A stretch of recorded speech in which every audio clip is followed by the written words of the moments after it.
गोविंद नाम का एक आदमी था। उसका 2 बच्चे थे। वो खेती बाड़ी करके अपने परिवार चलाता था। उसका पत्नी बहुत ही सरल स्वभाव की थी। गोविंद अपने पत्नी और बच्चे से अक्सर रुष्ट रहता था, क्योंकि वो हमेशा उनसे उम्मीद लगा बैठता था कि सब उसे ध्यान दे और उसका ख्याल रखे।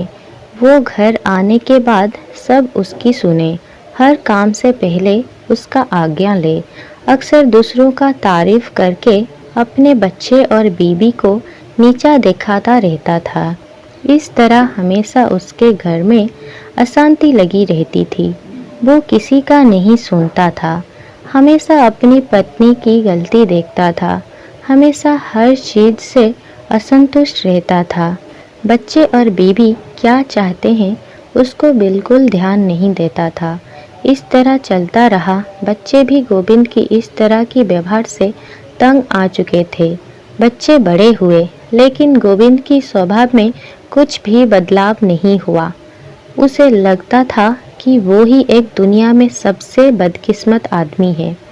एक दिन उसकी चुपचाप रहने वाली बेटी ने परीक्षा में फेल हो गई, क्योंकि घर की माहौल ऐसी रहता था कि वो पढ़ नहीं पाती थी। गोविंद परीक्षा फल सुन के बहुत गुस्सा की और बोला कि उस मोहनलाल की बेटी को देख, वो टॉप की है और तू कैसे फेल हो गई। साल भर क्या कर रही थी?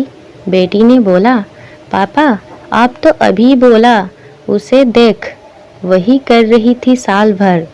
इसे उसे देख के पूरी साल निकल गई।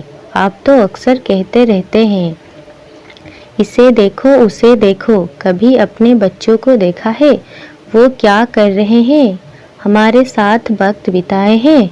इसे सुनकर गोविंद कुछ देर शांत हो गई और अपनी गलती का एहसास किया।